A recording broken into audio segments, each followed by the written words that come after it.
Good morning, everyone. Before we begin, I want you to recall your teenage years. Think of how your emotions used to fluctuate. Sometimes you felt so happy, sometimes anxious, sometimes rebellious. Park में मिलना बताता हूँ तुझे. This is rebellious. So this stage of life is called adolescence. Yes, you heard it right. Adolescence is a stage between childhood and adulthood. It is a transition period between these two stages, and it is marked by physical, mental, and emotional changes.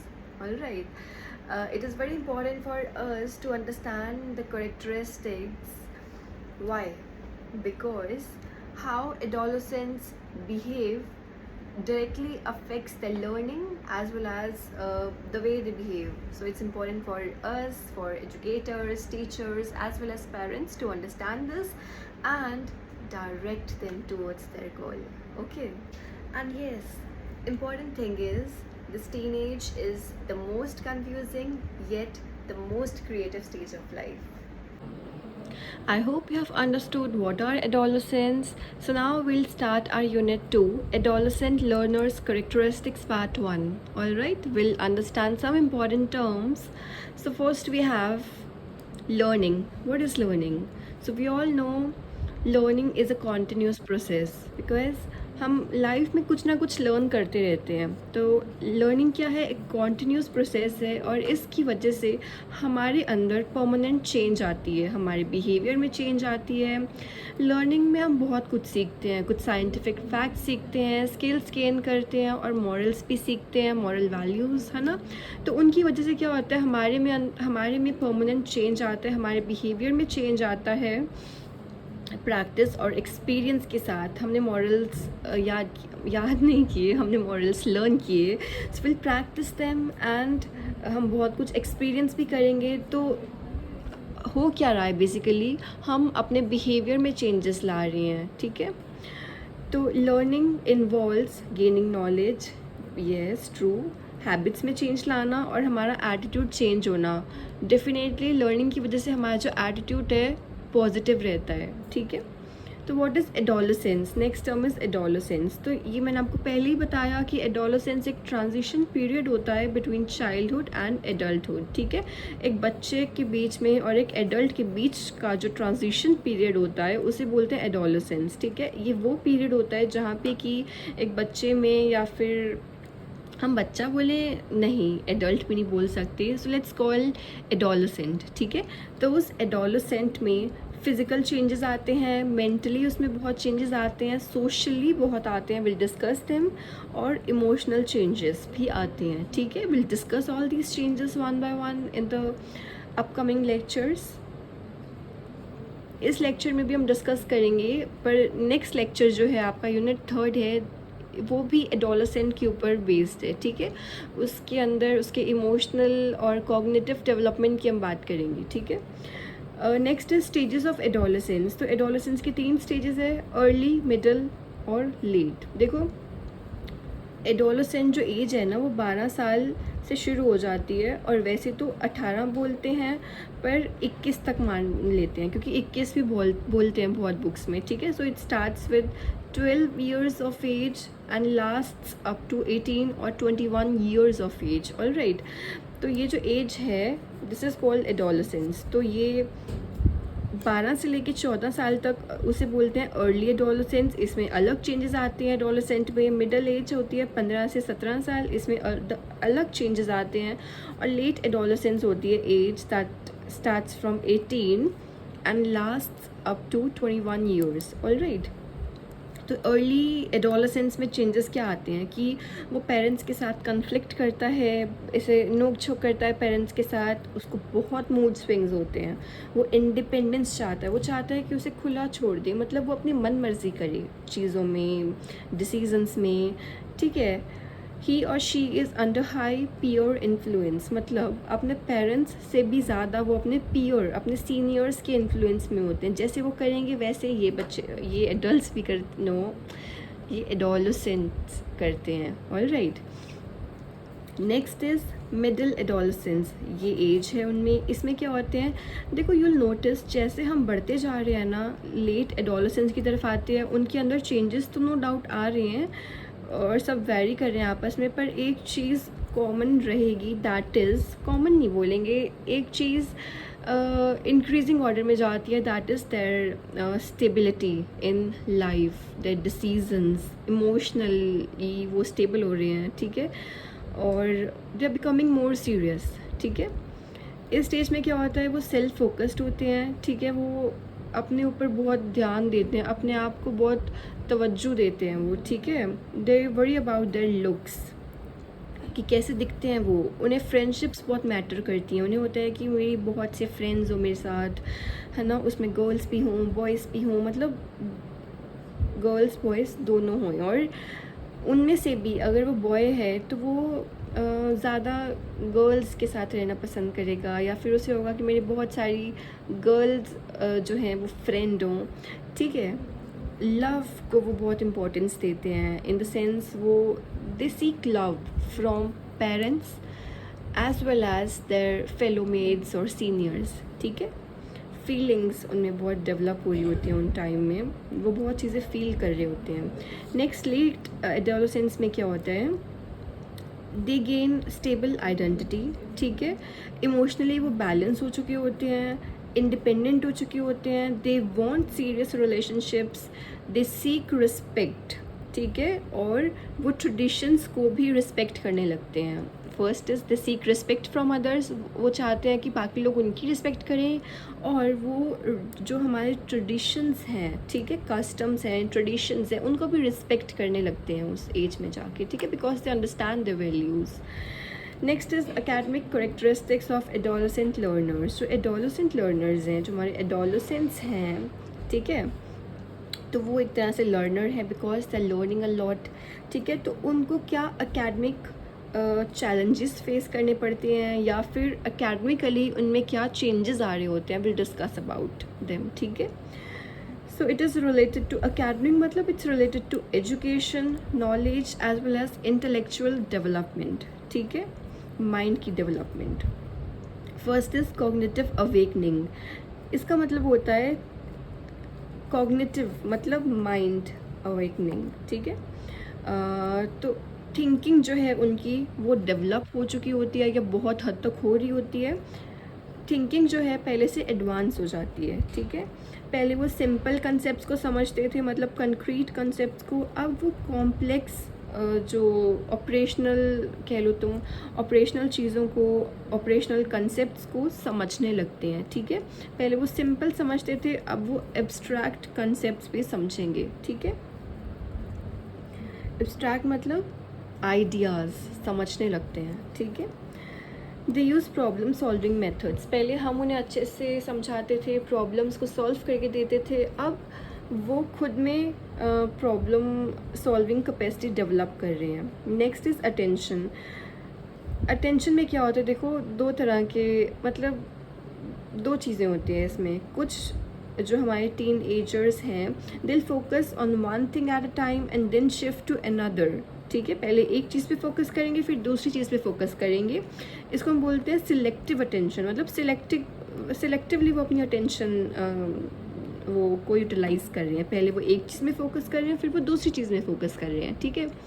और कुछ teenagers उसमें ऐसे भी होंगे जो दो चीज़ों को एक साथ मैनेज करेंगे, they will manage two things at once, इसको बोलेंगे डिवाइडेड अटेंशन, ठीक है। Next we have is memory. तो टीनेजर्स में जो उनकी वर्किंग मेमोरी होती है और लॉन्ग टर्म मेमोरी होती है, वो डेवलप हो चुकी होती है या कुछ में हो रही होती है, डिपेंड करता है ना उनकी स्टेज में। अगर तो वो लेट एडोलसेंट स्टेज में है तो उनकी बहुत हद तक डेवलप हो चुकी होती है, अदरवाइज़ अगर वो अर्ली एडोलसेंट स्टेज में है तो देयर मेमोरी इज़ डेवलपिंग, ठीक है। मेमोरी की जो स्पीड है वो फास्ट हो गई होती है। सपोज तुम छोटे बच्चे से पूछोगे कुछ भी तो वो टाइम लेगा सोचने में, याद करने में, है ना।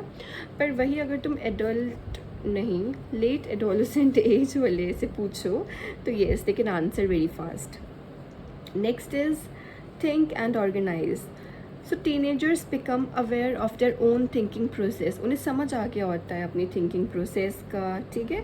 दे can think and organise ideas more efficiently, ठीक है. उन्हें समझ आ गया होता है कि हाउ दे थिंक और उनके दिमाग में क्या चल रहा है, what they want in life, ठीक है.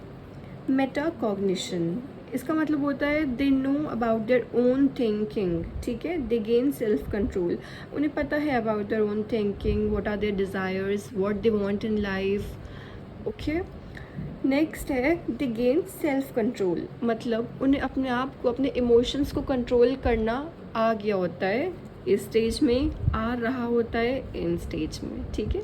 हम ऐसा नहीं बोल सकते इनको आ ही गया होता है, बिकॉज ये पर्सन टू पर्सन डिपेंड करता है ना. But yes, they gain self control इस स्टेज में. They try to control their feelings, emotions, ठीक है. एब्स्ट्रैक्ट थिंकिंग, एब्स्ट्रैक्ट मतलब होता है आइडिया, ठीक है, विच इज़ नॉट रियलिस्टिक नहीं है, जैसे उसे बोलते हैं एब्स्ट्रैक्ट. तो एब्स्ट्रैक्ट थिंकिंग मतलब दे थिंक बियॉन्ड रियलिटी, है ना. दे अंडरस्टैंड अदर्स व्यू, तो ये चीज़ें वो समझने लगते हैं, ठीक है. रियलिटी से हट के वो सोचने लगते हैं. अगर मैं कोई एब्स्ट्रैक्ट कंसेप्ट भी समझा रही हूँ तो वो समझ लेते हैं, ठीक है. तो they still want quick results, although they have gained lot of maturity, they think beyond reality, पर फिर भी उन्हें क्विक रिजल्ट्स चाहिए, ठीक है. मीन्स, अच्छा, थिंक बियॉन्ड रियलिटी का मीनिंग मैंने यहाँ लिखा है, means they can imagine possibilities beyond reality. I hope it is clear, ठीक है. फोकस ऑन प्रेजेंट, सो जो टीनेजर्स होते हैं वो प्रेजेंट के बारे में ज़्यादा सोचते हैं as compare to than future. Alright, उन्हें गाइडेंस भी चाहिए होती है फॉर डिसीजन मेकिंग, ठीक है. वो प्रेजेंट पे ज़्यादा फोकस करते हैं इंस्टेड ऑफ फ्यूचर. वो इतना दूर तक नहीं सोचते. दे थिंक ऑफ प्रेजेंट, बस मुझे ये चीज़ अच्छी लग रही है, मुझे यही चाहिए, मुझे ऐसा ही करना है. They want think about future. Relevance in learning, ठीक है, इन द सेंस जो भी चीज़ें वो लर्न कर रहे हैं, दिल ask why are we learning this, what's the point of view behind the statement that you have just said, ठीक है. वो ऐसी चीज़ें यूज़ करते हैं. इन द सेंस, अगर हम उन्हें कुछ पढ़ा रहे हैं, suppose I am teaching something, तो they'll ask me why are we learning this, ठीक है. So they want real life examples, practical use of knowledge, ठीक है. ऐसा नहीं कि छोटे बच्चे की तरह उन्हें रट्टा मरवा दो. दिल आस्क वाई, ठीक है. उनको रियल लाइफ एग्जाम्पल्स चाहिए ताकि वो बहुत अच्छे से अपनी स्टडी को रिलेट कर सकें, और वो चाहते हैं कि प्रैक्टिकल यूज़ करें जो मैंने उन्हें पढ़ाया है या जो नॉलेज उन्होंने गेन की है किसी से भी, तो वो चाहते हैं उसको वो प्रैक्टिकल यूज़ करें, ठीक है. उसे यूज़ करें प्रैक्टिकली रियल लाइफ में. नेक्स्ट इज़ हाई अचीवमेंट, ठीक है. अगर हम उन्हें चैलेंज करते हैं टीनेजर्स को, तो वो बहुत अच्छा परफॉर्म करने लगते हैं. वाई? बिकॉज ये वो स्टेज होती है वेयर दे फील चैलेंज, ठीक है. Next is eager to learn, ठीक है. मतलब उन्हें बहुत जल्दी होती है याद करने की, लर्न करने की, ग्रैस्प करने की चीज़ों को. दे आर वेरी क्यूरियस, ठीक है. मतलब how to pronounce it in Hindi, I don't know. उत्साहित होते हैं वो, ठीक है. They always want more knowledge, उन्हें हमेशा होता है कि अच्छा और बताओ, फिर क्या हुआ, ठीक है. Like this they are active learning. तो दे प्रेफर डूइंग एक्टिविटीज़, उन्हें एक्टिविटीज़ करना पसंद है इंस्टेड ऑफ जस्ट लर्निंग. तो अगर मैं उन्हें पढ़ा रही हूँ ब्लैक बोर्ड में, सिर्फ ऐसे डिक्टेट कर रही हूँ या ब्लैक बोर्ड में पढ़ा रही हूँ, तो उन्हें वो नहीं चाहिए. What they want activities. तो एक अच्छा टीचर वही होता है जो बच्चों को चीज़ें याद कराता है एक्टिविटीज़ के थ्रू, ठीक है. नेक्स्ट इज़ पीयर इंटरेक्शन, ठीक है. मतलब अपने सीनियर्स वगैरह के साथ, अपने जो फेलो क्लासमेट्स होते हैं, फेलो मेट्स होते हैं, उनके साथ इंटरेक्शन, ठीक है. बच्चे क्या होते हैं, अपने फ्रेंड्स के साथ, सीनियर्स के साथ ज़्यादा चीज़ें सीखते हैं, उनसे वो ज़्यादा लर्न करते हैं. तो they enjoy learning with friends. Next is reflective thinking. So the think about their own learning. ठीक है, पहले वो चीज़ों को लर्न करेंगे, उसके बाद वो जो चीज़ें उन्होंने लर्न की है वो उसको रिफ्लेक्ट करेंगे. In the sense they'll try to apply it in real life. They'll also think what have they learned. ठीक है, क्या जो उन्होंने पढ़ा है वो सही है नहीं सही. So they'll be able to reflect on their thinking. ठीक है. Next is logical and systematic.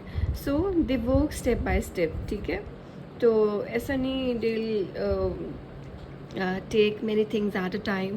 They'll work, no doubt they'll work, but they'll do it step by step. ठीक है. Next is imaginative. तो ये वो स्टेज होती है जहाँ पे कि उनकी इमेजिनेशन लेवल पीक पे होती है. ठीक है. दे यूज़ क्रिएटिविटी इन टास्क. तो ये क्रिएटिव स्टेज होती है, मैंने आपको पहले भी बताया था. तो ये जो एडल्ट्स टीनेजर्स होते हैं ये अपना क्रिएटिविटी ठीक है यूज़ करते हैं, पर इतना नहीं जितना कि एक टीनेज पर्सन या टीनेजर करता है. ठीक है. Next is problem solving. They find solution to problems. ठीक है, धीरे धीरे उनकी प्रॉब्लम सॉल्विंग कैपेसिटी भी डेवलप हो रही है, ability sorry.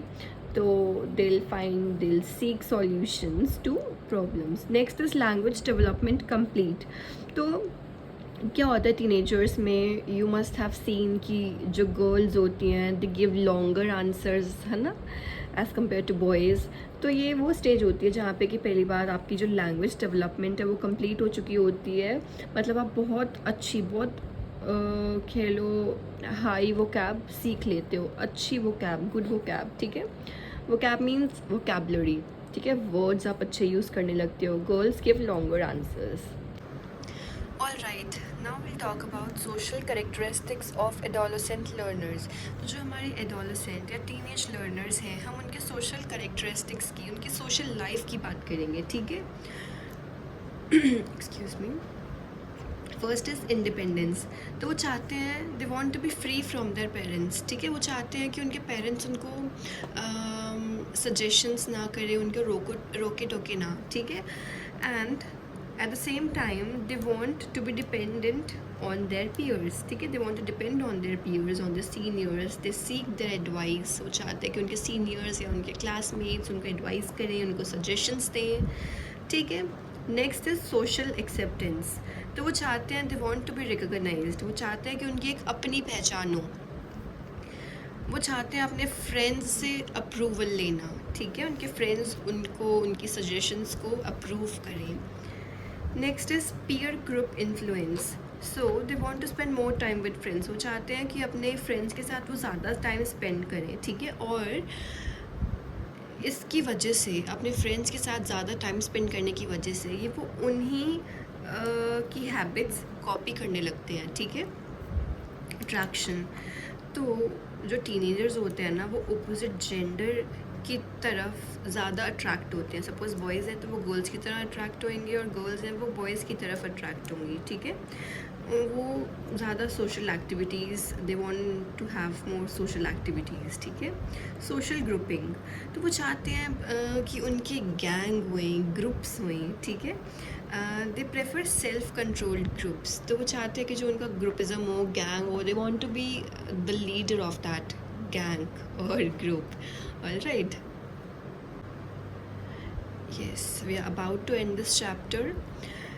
Next is selection of friends. तो टीनेजर्स जो होते हैं वो उन फ्रेंड्स को चूज़ करते हैं जिनके साथ उन्हें फ़ील होता है कि इनके भी सिमिलर इंटरेस्ट हैं या सिमिलर वैल्यूज़ हैं मेरी तरह. ठीक है. तो वो सिमिलर इंटरेस्ट वाले बच्चों को ज़्यादा फ्रेंड बनाते हैं. ठीक है. Selection of leaders. तो दे चूज़ या they want leaders who are smart, confident and attractive. तो जो टीनेजर्स होते हैं वो उन लीडर्स को सिलेक्ट करते हैं, मतलब अपने ग्रुप में ही, अपने फ्रेंड्स में से ही उसको एज अ लीडर सेलेक्ट करेंगे जो बहुत स्मार्ट होए, कॉन्फिडेंट होए और अट्रैक्टिव हो. Alright. Next is media influence. तो they are influenced by films, TV, music, celebrities. ठीक है. ये जो चीज़ें होती हैं ये टीनेजर्स को बहुत अफेक्ट करती हैं. ठीक है. वो बच्चों वाली या कार्टून फिल्म्स की बजाय दूसरी मूवीज़ देखना पसंद करते हैं. ठीक है. टीवी उन्हें बहुत अफेक्ट करता है। वो लड़कियां, तुम देखोगे कि वो बहुत वो जैसे वेब सीरीज़ या सीरियल्स देखने लगती हैं, ठीक है। बॉयज़ जो हैं वो स्पोर्ट्स की जो गेम्स होती है उसमें दे आर इंडल्ज, ठीक है। म्यूज़िक बहुत सुनने लगते हैं, वो सेलिब्रिटीज़ जो होते हैं वो उन्हें बहुत अफेक्ट, बहुत इन्फ्लुएंस करते हैं, ठीक। Teenagers care a lot about their looks, about style, ठीक है। जो लुक्स हैं, स्टाइल हैं या फिर फैशन है, वो बहुत मैटर करने लगता है उन्हें। They want to look fashionable, they want to be in style, ठीक है। तो वो अपनी लुक्स को लेके बहुत कॉन्शियस हो जाते हैं, ठीक है। अपनी बॉडी इमेज को लेके, बॉडी कैसी दिखती है, बॉडी का साइज़ कैसा है, ठीक है। इन ये सब साइज़ इन द सेंस कि वो मोटे हैं, पतले हैं, ये चीज़ें उन्हें मैटर करने लगती हैं, ठीक है। So next is social pressure. तो टीनेजर्स जो होते हैं वो बहुत सोशल प्रेशर फेस करते हैं। They face competition a lot, ठीक है। And they need guidance to handle it. ये वो स्टेज होती है जहाँ पे कि पेरेंट्स भी बच्चों को ये बोलते हैं कि देखो वो जैसे ना शर्मा जी का बेटा आगे जा रहा है या शर्मा जी की बेटी आगे जा रही है, सो यस, ठीक है। पेरेंट्स भी एक तरह से उन पर प्रेशर बिल्ड कर रहे हैं, कंपटीशन उन्हें बहुत ज़्यादा लगने लग जाता है। तो instead of you know competition होना चाहिए, नो डाउट, पर वो पॉजिटिव हो, ठीक है। नेगेटिव नहीं होना चाहिए। नेगेटिव कंपटीशन अगर वो फील करेंगे so they will harm the opposite person, ठीक है। तो हमें पॉजिटिव कंपटीशन डेवलप कराने बच्चों में। सेकेंडली हमें उन्हें इतना ज़्यादा प्रेशराइज नहीं करना, ठीक है, बिकॉज वो ऑलरेडी बहुत ज़्यादा कंपटीशन फील कर रहे होते हैं। सो हमें उसमें क्या करना है, उन्हें गाइडेंस देनी है about how to handle it, ठीक है। समरी क्या है, तो हमने एडोलेसेंस के बारे में पढ़ा। एकेडमिकली अगर हम बात करें तो वो बहुत क्यूरियस होते हैं, they want to learn more, बहुत लॉजिकल हो जाते हैं। They ask why are we learning this, right. Eager to learn, तो they want to learn more, ठीक है। They want to learn the scientific facts behind the statement that we are giving them, है ना। They prefer active learning and relevant learning, ठीक है। अगर मैं उन्हें कुछ पढ़ा रही हूँ तो they want practical use of that theory, ठीक है। और वो चाहते हैं कि मैं रियल लाइफ, मतलब मैं क्या, मतलब कोई भी जो उन्हें पढ़ा रहा है तो रियल लाइफ एग्जांपल दे के पढ़ाए। सोशली अगर हम बात करें तो वो इंडिपेंडेंस चाहते हैं। वो चाहते हैं कि वो इंडिपेंडेंट होकर डिसीज़न ले, पेरेंट्स उन्हें फोर्स ना करें, पेरेंट्स उन पर डिसीज़न थोपे नहीं, ठीक है। Next is peer acceptance. They want to be accepted by the peers, ठीक है। मतलब वो चाहते हैं कि उनके सीनियर, जूनियर, क्लासमेट्स, फेलोमेट्स सब लोग उन्हें एक्सेप्ट करें। They are influenced by, yes, we have talked about this here, कि मीडिया से बहुत इन्फ्लुएंस होते हैं, फ्रेंड्स से, about the body image, how they look, ठीक है, about the style, about looks, fashion, ठीक है।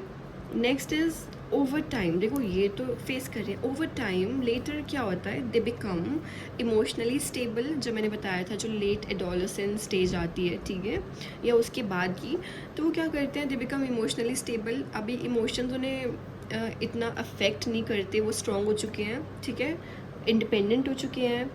And they become socially mature. With time क्या होता है, वो सोशली भी मेच्योर हो चुके होते हैं। फिर उन्हें समझ आ जाता है कि जो लुक्स है वो इतना भी मैटर नहीं करती है, ठीक है। या फिर जैसे जो सेलिब्रिटीज़ होते हैं या ये टीवी फिल्म्स, वो उन्हें ईजिली डिस्ट्रैक्ट नहीं कर सकती, ठीक है। So this is all about this chapter. Will discuss next chapter soon, that is again related to adolescence. Thank you so much. Please subscribe if you find it helpful. Thank you.